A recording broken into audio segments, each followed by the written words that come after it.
it isn't just about having minorities on the track. NASCAR wants these drivers to be successful. That's why they started their Drive for Diversity program. Coach, you got that bye, you get to sit back and relax, but today it's time to get down to business. Well, I know you don't relax. Saw the highlights tonight. We know how good that team is. But before he did, he gave him specific instructions. Don't move from this spot. Today's game with San Diego still had a ton of playoff implications for Tennessee. But do softer tires lead to better racing.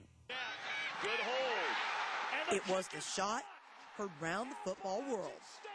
Has stunned the college football world. And as Appalachian State prepares to take on Delaware in Friday's national championship game at Finley Stadium, both teams are still talking about the Mountaineers' season-opening win at Michigan. It was tough for me. That was a game I was going back and forth because I love both of them so much in terms of I thought it was great for our division for them to win that ball game.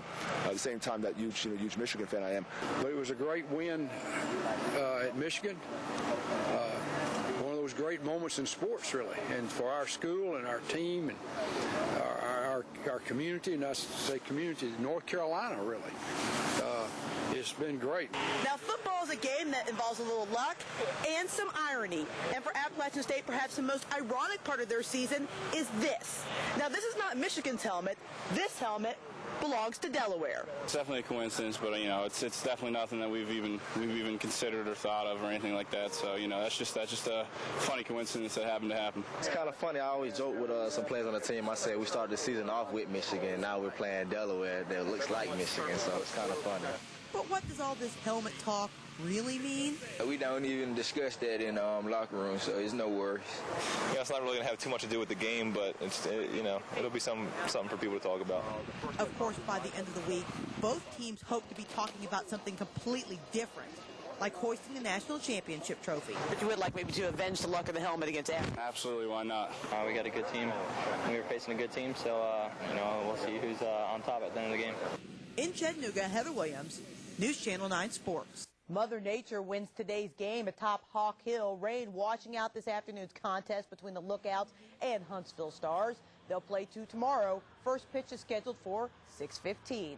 Now, this is a critical stretch for the Lookouts, who trail first place Huntsville and West Tennessee by 5 games with 14 to go in the race for the first half Southern League North Division title and a guaranteed spot in the playoffs. Chattanooga still has 4 games left with the Stars and 5 with West 10, so getting to the top of the standings is not out of the question, but they know they're going to have to play their best baseball of the year.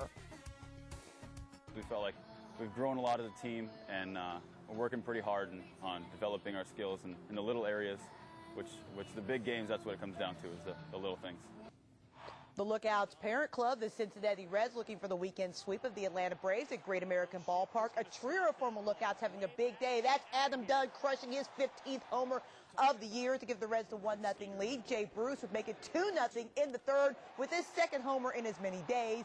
Cincinnati would jump out to a 3-0 lead behind the pitching of Johnny Cueto. Here he gets the big K of Chipper Jones. That's not exactly easy to do. Cueto just 1 hit through 6 innings. Braves would pull within 3-2, but Bruce would put it out of reach. The run-scoring single makes it 5-2 Reds. He's hitting .579 through his first week in the majors. Braves lose again on the road, 6-2. It's the track so tough, they call it a monster. NASCAR Sprint Cup Series taking on the Dover International Speedway today, also known as the Monster Mile. Greg Biffle starting on the pole.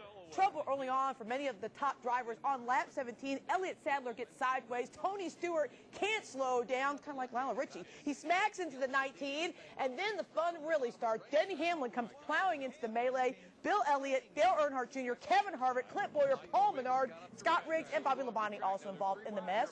Third caution of the day comes out on lap 74. Michael Waltrip gets sideways, almost saves it, but clips Joe Nemechek. Those two teams continue to struggle. Biffle dominating early on. Carl Edwards passes in for the lead on lap 170 after Biffle reported battery troubles. Edwards would give way to Kyle Busch on lap 233. Now watch this move as he slices and dices through the lap traffic. Busch puts a hurting on the field. Just 6 cars finished on the lead lap. 4th win of the season for Busch. Carl Edwards leads a run of Roush cars with Biffle and Matt Kenseth finishing 3rd and 4th. Jeff Gordon rounds out the top 5. Last year's winner, Martin Truex Jr., is 6th.